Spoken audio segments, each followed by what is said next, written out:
नेपाळમાં ભયંકર પૂરને કારણે અનેક લોકો લાપતા થયા છે। 105 ભારતીયો પણ લાપતા થયા હોવાના સમાચાર છે। પાણીના પ્રવાહમાં અનેક લોકો તણાયાની પણ જાણકારી પ્રાપ્ત થઈ રહી છે। नेपाળમાં પૂરને લઈ ભારત પણ અલર્ટ બની ગયું છે। એસએસબીની 12 ટીમોને સ્ટેન્ડ ટુ રાખવામાં આવી છે। नेपाળમાં પૂરને લઈ અને બિહાર સરકાર દ્વારા બેઠક બોલાવવામાં આવી છે। મુખ્યમંત્રી અધિકારીઓની સાથે બેઠક કરી અને તમામને અલર્ટ રહેવા માટેની પણ सूचना आपी देवामां आवी छे। तो बीजी तरफ चीने हाइड्रोजन पावर प्रोजेक्टने लई अने एलर्ट जाहेर कर्युं छे। न्यूઝરૂમ थी सहयोगी संजय चौधरी आपणी साथे फोन लाइन थी जोड़ाई चुक्या छे। संजय, नेपाळना भयावह दृश्यो छे त्यारे आपणा देशमां पण बिहारने अलर्ट आपवामां आव्युं छे। आ साथे चीन साथे पण वाटाघाटो चाली रही छे। समग्र स्थितिनुं चितार समग्र विषय जानकारी आपो। नेपाळમાં અત્યારે હાલમાં એકદમ ભયંકર પૂરની સ્થિતિ જોવા મળી રહી છે અને જ્યાં જુઓ ત્યાં વિનાશના દ્રશ્યો સામે આવી રહ્યા છે। જે પ્રમાણે દ્રશ્યો આપણે ટીવી સ્ક્રીન ઉપર પણ જોઈ શકીએ છીએ કે જ્યાંથી વ્યક્તિઓ જોવા મળે છે ત્યાંથી નદીનો પ્રવાહના પાણી છે એ ઘરોમાં, એમાં ઘરો તણાયા છે, વાહનો તણાયા છે, લોકો તણાયા છે। અત્યારે એકદમ અફરાતફરીની સ્થિતિ છે। તેને લઈને નેપાળ સરકાર પણ એલર્ટ બની છે।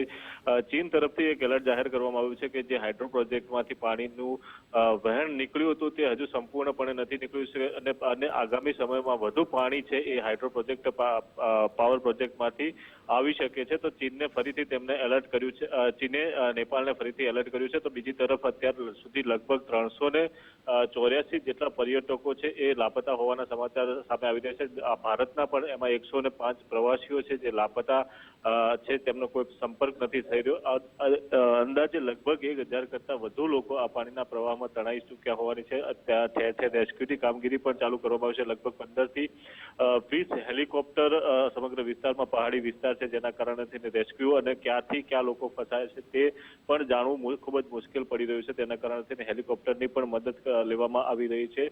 લોકોને લગભગ અત્યાર સુધી 25 જેટલા લોકોને ત્યાં બચાવવામાં છે, તેમને સારવાર માટે મોકલવામાં આવે છે। બિહાર સરકાર, કારણ કે જે પ્રમાણે રેશમો નદી છે એ બિહારમાં પણ તેનું પાણી આવતું હોય છે, તો બિહાર સરકાર પણ એલર્ટ બની છે। બિહારના મુખ્યમંત્રીએ ચીફ સેક્રેટરી અને અધિકારીઓ સાથે બેઠક કરી હતી। વિકટ પરિસ્થિતિની અંદર જો નેપાળમાં પણ મદદ માટે ટીમો મોકલવાની થાય તો એસએસબીની લગભગ 12 ટીમો તૈનાત કરી દેવામાં આવી છે। કોઈ પણ સમયે તે નેપાળ જવા માટે તૈયાર છે। બીજી 7 ટીમોને સ્ટેન્ડ બાય રાખવામાં આવી છે। એટલે ભારત સરકાર પણ આ સમગ્ર પરિસ્થિતિ પર હાલમાં નજર રાખી રહી છે। ભારતીય દૂતાવાસ તરફથી પણ નેપાળમાં જે લોકો ગયા છે તેમને લઈને એલર્ટ જાહેર કરવામાં આવ્યું છે। જે પણ લોકો ત્યાં હોય તેમને તાત્કાલિક नेपाળમાંથી નીકળવા માટેની સૂચના પણ આપવામાં આવી છે। જી સંજય, જોડાયા, જાણકારી આપી તે બદલ આભાર।